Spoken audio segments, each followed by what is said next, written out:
was told that this thing could stretch. It could go there. I didn't know. I was trying to open this guy, and I was like, oh man, I'm not gonna break this, right? So this is really cool. I mean, like now I have height, rather than I have to plug this, on a stand.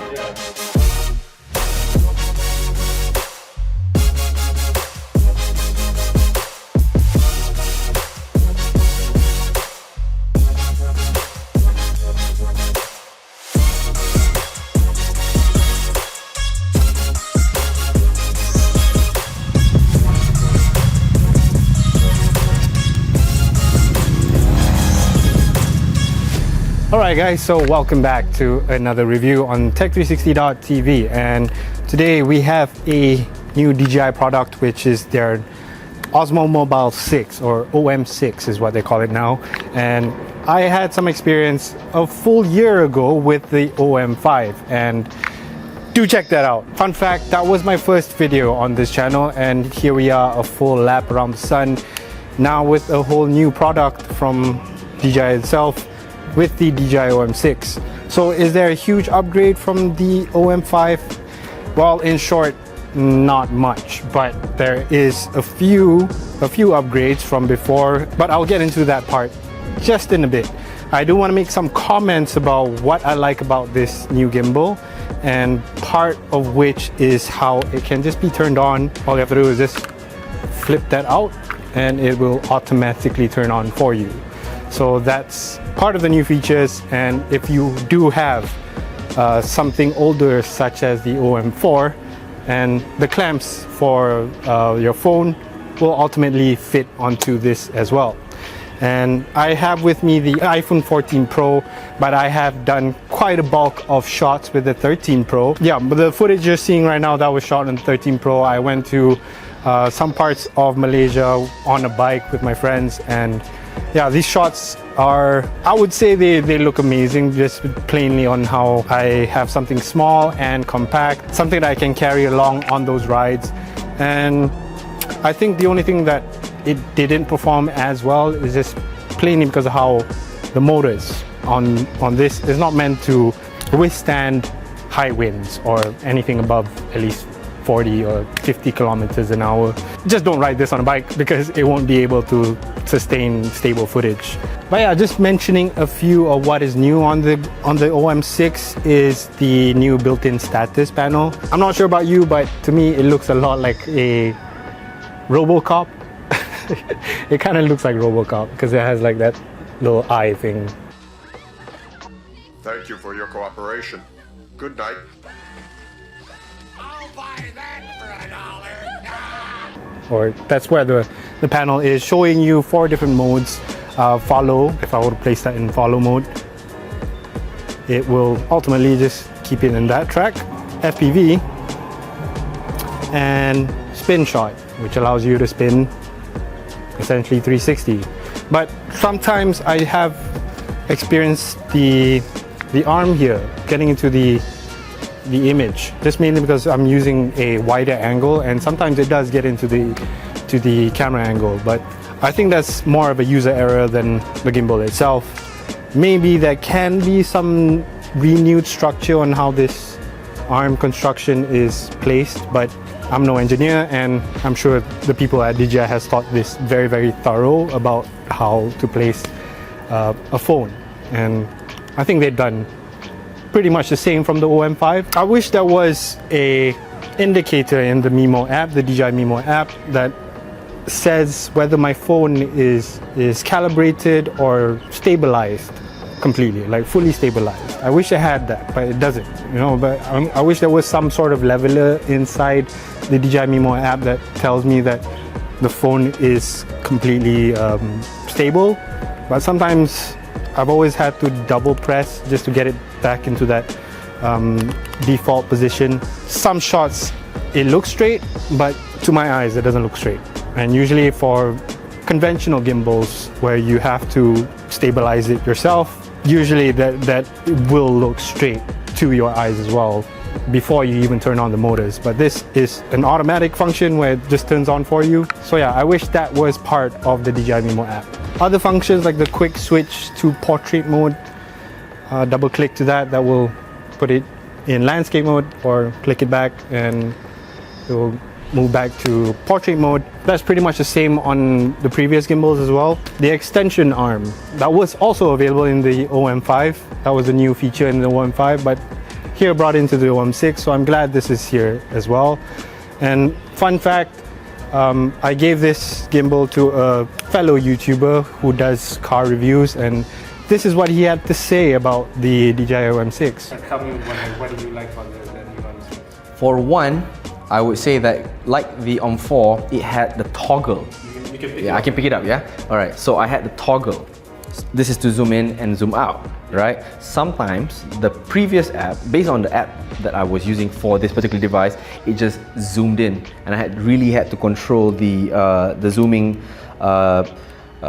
feature here, and it just I couldn't control, how much I would move in and out. Then, when I was introduced this by you, I could actually wheel it, and I was like, what is this? For this to have a wheel, I think that kind of, for me, it kind of solves my issue on, zooming in and zooming out. So this is perfect. Okay, another point I would like to make is that when you zoom this in, there is a function inside the DJI Mimo app that lets you do that dolly zoom kind of feature where you're essentially moving forward and you pull backwards, so you get that kind of parallax kind of movement, which I think is pretty cool. Just having that function, even though it's using digital zoom, it does create that effect, which is really nice. And I'm glad DJI did that. Sorry to interrupt Joe there. Let's get back into the video. I would say that the features are not far off in terms of the app, personally.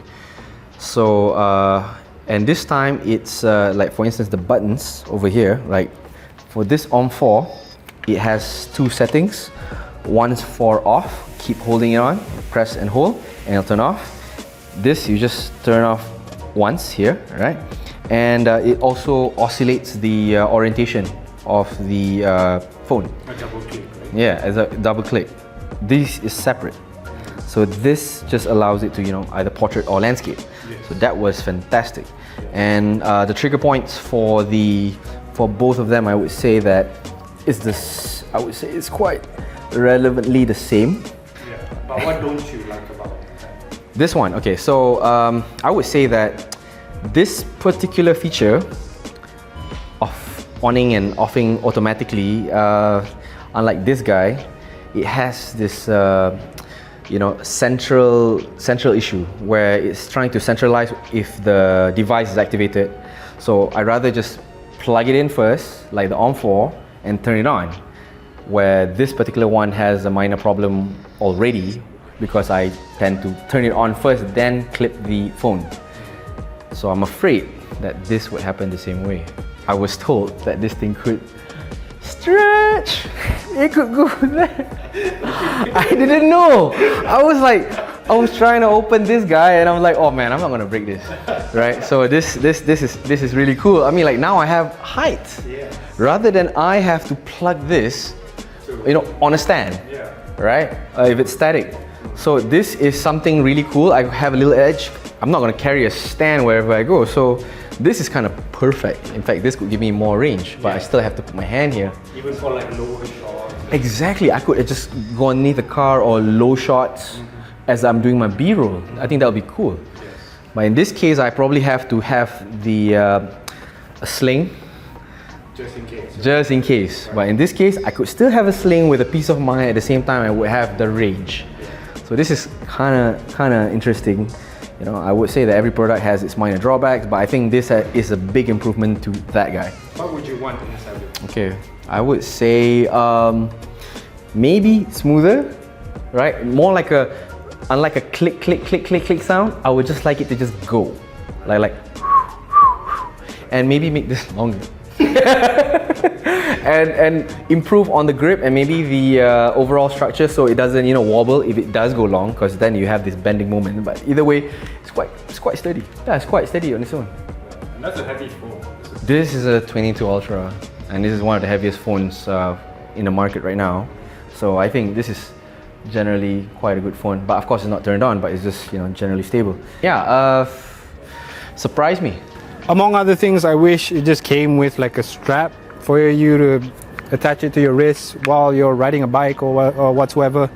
And yeah, that would have given me more confidence in holding this on the bike. But there is a threaded hole where you can attach or thread any lanyard or whatever you have to give you that more confidence. But in this case, it didn't come with it. So yeah, that's that. For battery life, I got about 2 days and a half worth of use, and even throughout the entire ride on the bike. But yes, this Osmo Mobile 6 goes for 759 ringgit. I'll also leave a price in dollars over here for you guys. But yeah, what is my final verdict of this gimbal? Well, I think I really do have to mention about how relevant gimbals are going to be in the future, mostly because of how great stabilization has gotten in phones. Especially this 14 Pro coming with that action mode, it's amazing. Like, I really just ran with the phone without a gimbal and it did an amazing job at stabilizing my footage. Yeah, albeit it's only 2.7K, not 4K, but I do foresee it getting there. Like, 4K will be stabilized to that extent someday, and I think the question is, will it be relevant in a few years' time? If it won't, where will something like this be appealing to? If you are using an Osmo Mobile 4 or anything less than OM4, then yeah, upgrade to the 6. It's the latest DJI product. Don't quote me on other gimbals that are in the market, like the Xeon Cranes. I have not had any experience on Xeon Cranes. I will try to reach out to them so I can probably make a comparison of this.